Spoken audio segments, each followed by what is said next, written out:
So this is going to be a quick little rundown of the attack of Varanor first scenario for MechAge. MechAge, whichever. I like to say it almost like tonnage. Anyway, all that aside, each scenario, as I've said in the previous rules tutorial, is very different. Right now, what you're looking at is we have the 4 pieces of the mech. I'll give a recommendation at the end. I tried playing through a couple of combinations, variations, and certain things definitely come up. So this little leaflet gives you all the information. You're going to be flipping through this back and forth. One of the things that you really are going to just keep checking are it has its own to-hit table, just like your mech does. The setup isn't that bad, but until you get very familiar with what you need to roll, and then you come over here to what the parasite swarm's doing. The area damage, this is kind of obvious. The movement, you might check once or twice. The big one is going to be right here, the collateral damage, we'll call it. It's something that, depending on what you're doing, very often you're going to be rolling for it. The big one is usually the attack twice, or the attack is too high. I'll come into what that is shortly. So I'll move this stuff off the table, and I'll just bring Varanor kind of into frame, try and see if I can mitigate that glare. So, bring it up right about there. Let me zoom, so hold on one sec. There's going to be a little wobbliness. I apologize for how zoomed in is. What you're looking at is pretty simple. Your setup is going to be right here. That's going to go to range 6. There's going to be a Varanor token, so you want basically 2 cubes of different colors. That's recommended, as I just block out the sun. So, whatever, you could have different sizes, different colors, as long as you have one that's for you, one that's for it. Varanor starts up here at the docks. And once I'm done blocking out all my own lighting, we start over here at Uptown. As you can kind of see as I knock everything everywhere. So what happens is whenever you take a move action, you will either go that many locations, because you can go 1 location. Obviously, if you use the sprint on the sword, you'll end up going, 2 locations. If you enter into Varanor's position, you will set the range to 6 and then go from there. Now, that's not huge, but you'll see why that matters in a little bit. You're going to go through your turn, taking your attacks and everything else. It's rather simple because Varanor has, his own defensive value, has his own attack value. That's really easy. The big thing that's going to be coming is, as this range die comes down, you're going to see that there's this thing over here, the swarm, pointing out, as there's only so much text I can show, they have a defensive value of 1. Their damage is based off their health track. So the more of them that are there, and they are a small target, meaning your infantry can shoot them, the personnel pod can shoot it, but generally it's just going to be your infantry for the most part. Now, what you're going to do is roll to lock on the same way you would roll for yourself. So the further distance you are, the harder it is for Varanor to hit you. It's also harder for you to hit them. When I point out the mech configurations, you'll see some of them have, the cannons have like some sort of suppressing fire. Some of the mechs, infantry rather, have ways of distracting them. And there's also a special rule for Varanor. If you attacked with the infantry, which means if they attacked the swarm, then Varanor has a chance to either have his health die not hit, or also to have his accuracy, his lock-on knocked down. So the infantry still do have a point. This section here, this rampage roll, if you roll a 5 or a 6, it jumps right back to the damage area. So in a given turn, this guy could be trashing the area and absolutely just doing havoc. Obviously, the healing roll, it's nice that it's a 6 or better. Actually, sorry, it's just a 6. I don't think there's any way for it to get better. Then move, and then it'll tick the range down as I knock the whole camera. If Varanor is in a different location from you, it will move. It will take its move instead to go all the way over to where you are. No big deal there. Kind of simple. Varanor's turn is mostly just doing damage and everything else. So this damage area, the very first part, each of these, let me try and slide this off. You see Uptown will take 2 financial, Downtown will take 1 financial and 2 people, 2 population. The suburbs over here will take 2 population, and the docks over here will take 1 money. Now, your tracks, unlike your mech, will start here. I'm going to try and not blot it all out. As they go down, if they hit DEFCON 1, they come back up here, they reset, and then you get this moving down. If it ever hits DEFCON 0, you lose. If you manage to kill the monster, you win. You do not need to kill the swarm in order to kill the monster. They're just mostly there to annoy you because the swarm attacks infantry, which is going to lower your ability to repair. It's going to do a lot of other things. Let me load up a typical mech, and we'll kind of discuss what Varanor does depending on the mech. So this is the mech itself that came with the Varanor. I'm going to guess that each recommended starting setup is the mech that comes with the scenario, just by looking at how things are done. So you have the heavy cannon, which can fire multiple times through its own base ability. So you have this here, this option to barrage, which is going to be attack followed by attack.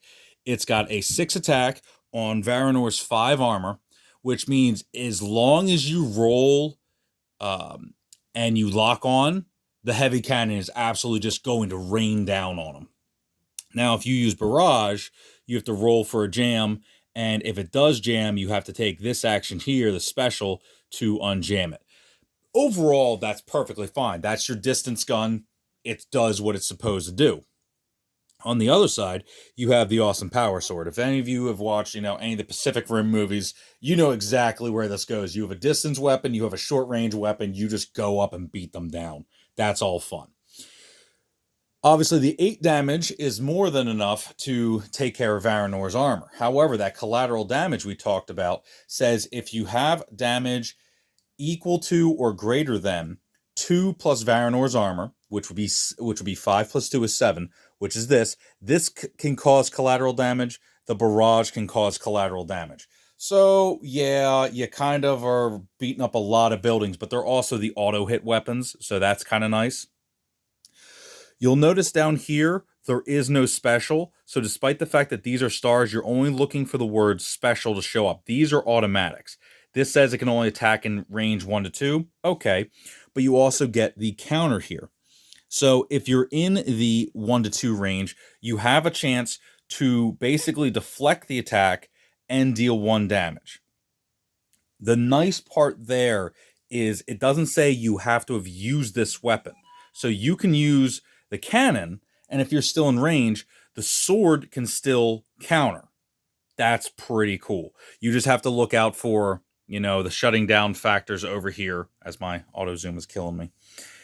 What the sword gives you mainly is the fact that you have a double run, and that can reduce accuracy. So you have a chance to reduce the accuracy of Varanor in its attacks on its turn. That's pretty good. Most of these abilities here are your standard fare. I've noticed only the cannons seem to have the joint strike. I'll get to that in a second as to why that's important. You have, the big downside to putting the heavy cannon on this side, obviously, is that you got your repair over here and your infantry is over here. Now, your infantry does your small targets, your grenadiers do your large targets. So your Varanor, this does a swarm. So as you're taking damage, depending how you want this built, you can either have your grenadiers get lost first, if this is on your left side, and this is on your right. So let me just flip that to show you what we're talking about. So you can see this is grenade, grenade, grenade, and engineer. If I flip this, if I knew how flipping worked, you'll see grenade, grenade, grenade, engineer. So what that kind of means is depending which side you have it on, you are determining which ones are going to take the hits from the swarm.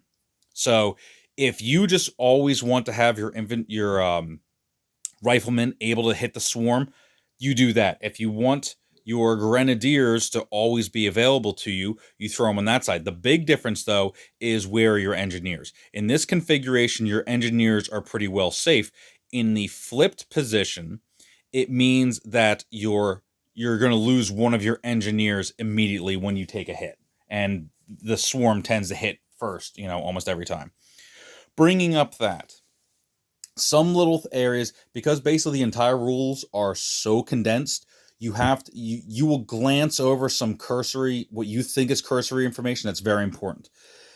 The strength of infantry is the number of shields that are still active. Because obviously, if I'm here in the 6th spot, I don't count these two. So you have 1, 2, 3, 4. So you have 4 if you have a fully healthy squad. In this configuration, you have 4 as long as you're at 6 or better. Okay. Your attack value, aka your damage value, is based on the number of living members. So you'll have 3 in the Varanor scenario. The Grenadiers get +1, so they can have up to 4 damage. So that, of course, makes a big difference there. The positions up here, these also matter. Everything matters, apparently.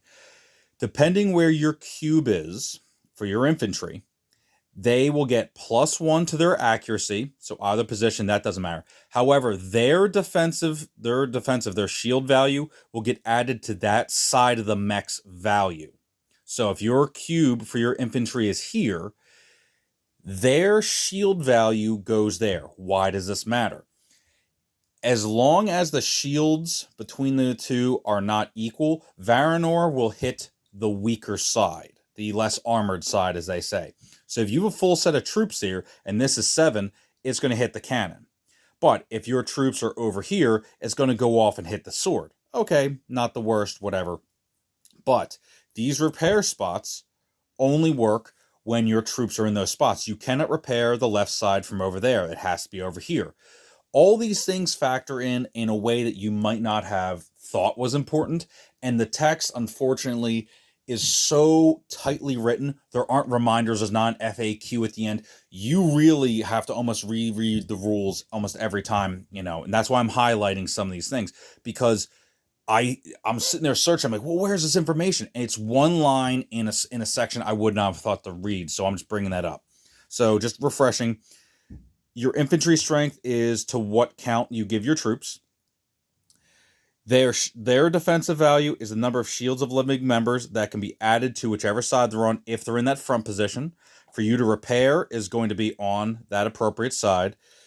The attack values, obviously compared to Varanor's shield, that's not that hard. And obviously there's mitigating factors based off of all that. So, thank you, AutoZoom. So this is the standard setup. Let me throw the other 2 pieces on there and discuss why they are or are not great. Obviously, the combinations are entirely up to you. I absolutely just like the ability to go off and have fun. Are we going to stay? We're going to stay. Slightly condensed. So here you see that, unlike the other ones, where one was your riflemen, one was your grenadiers, they each have spots for that. That's good and bad.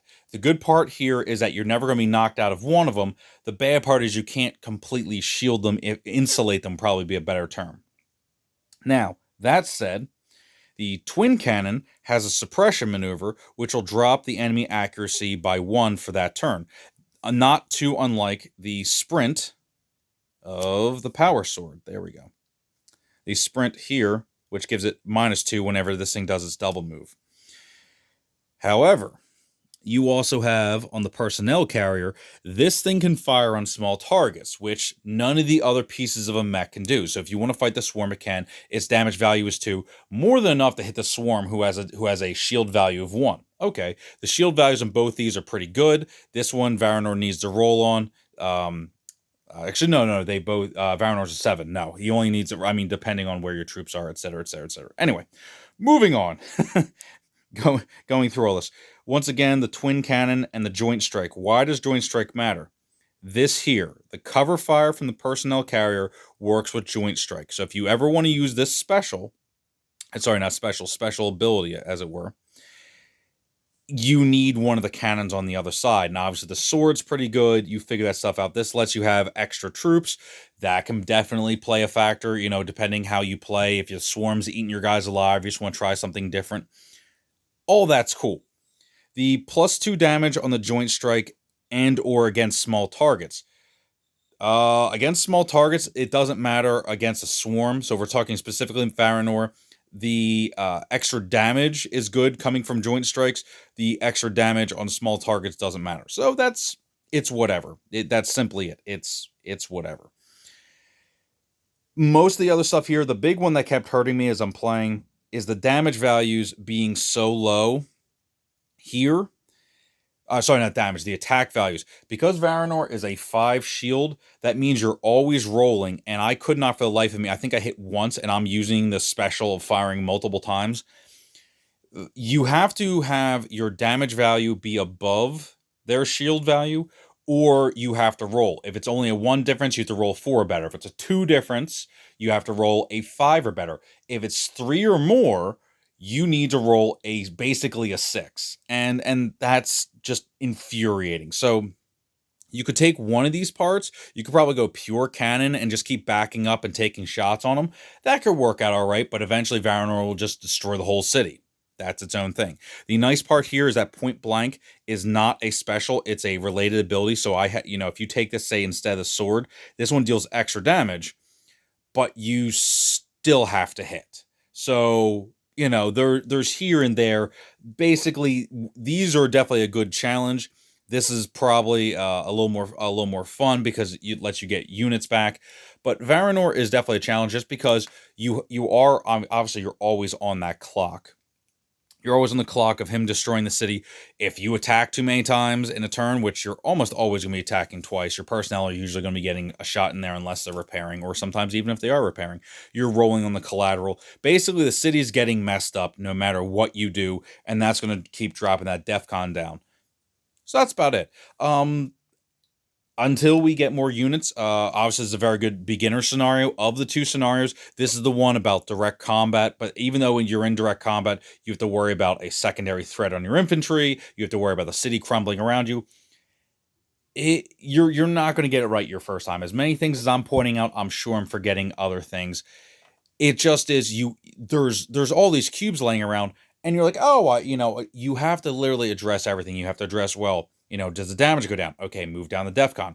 Well, is the damage value versus shield? Okay, then what about collateral damage? What about the rampage roll? And yes, this can trigger multiple times a turn. If you keep rolling hot, rolling 5s and 6s over and over, he can just be blowing up the city and attacking you every turn. And if it attacks and misses, then you lose an infantry from the acid splash. So, you just don't want to stay in combat with the guy.